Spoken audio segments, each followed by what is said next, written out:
Here's my audience. Rising coastlines in Florida.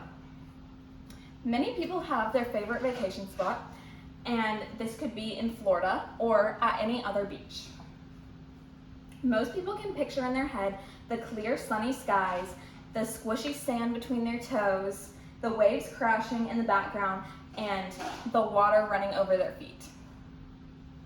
Most people love the beach, and they want it to be here for years to come.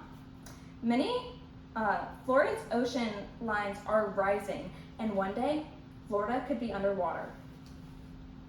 I have researched this topic and also seen this happening firsthand through visiting Florida every year. So you may be asking, why would the beaches not be there? Global warming is a huge issue, and this is due to fossil fuels. Lori Duncan wrote a book called Gale's Scientific Encyclopedia, and in this she says, if global warming continues, a number of terrestrial changes are predicted. Some simulations predict melting of the polar ice caps, increasing volume of water in the ocean, and inundation of the coastal cities.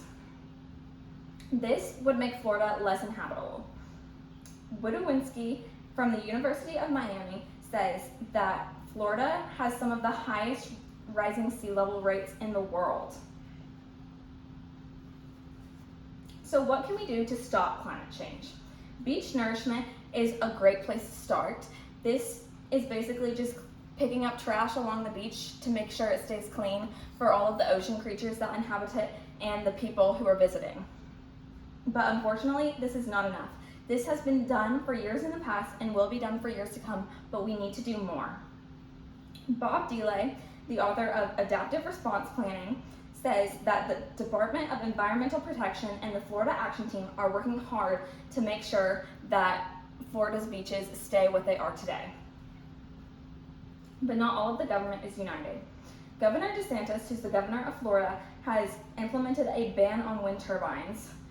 And wind turbines are a great source of clean energy. So this means that more fossil fuels will be used, and this will cause the coastlines to rise even faster.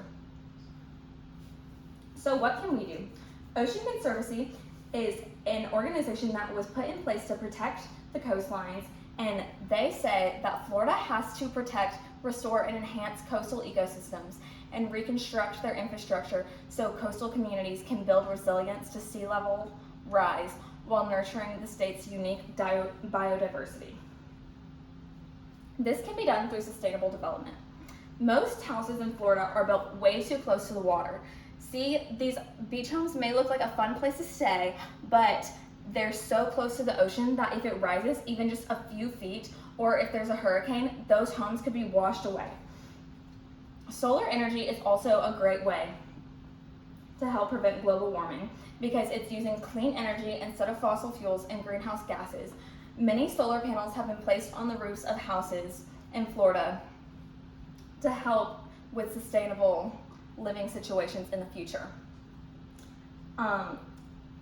Ocean Conservancy has also put an organization in Miami in the K-5 schools that is teaching them about clean energy and helping sustain the beaches. They do this by taking field trips to clean the beach and also clean the storm drains. In 100 years, the coastlines could look very different. In a Florida A&M law review, Alstein says that, picture this, if over the span of decades, sand is continually pumped onto beaches as sea levels rise and the man-made structures are destroyed, we might end up with worldwide deserted, unpopulated beaches as barrier islands that are miles away from the new mainland, because for every foot in the sea rises, the shoreline would move inland 500 to 2,000 feet. If the sea level rises just 6 meters, which is about 20 feet, this is what Florida could look like. Many of our favorite coastal cities are not going to look the same, and Miami would be completely underwater. Even places like Disney World would look very different due to the oceans rising. 21 million people live in Florida, And so this means that thousands to millions of homes could be destroyed because of this.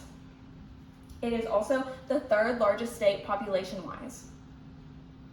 This means that many people would lose their homes and also lose many of their favorite vacation spots. The coastlines are rising due to fossil fuels and the melting of ice caps. Sustainable development, education, and solar energy are 3 ways that we can help with this. But how can we take action right now? You can donate to the Ocean Conservancy Fund. This will further research and planning for the future and keep our oceans the way they are. Do something to make a change and save your favorite vacation spot. Thank you.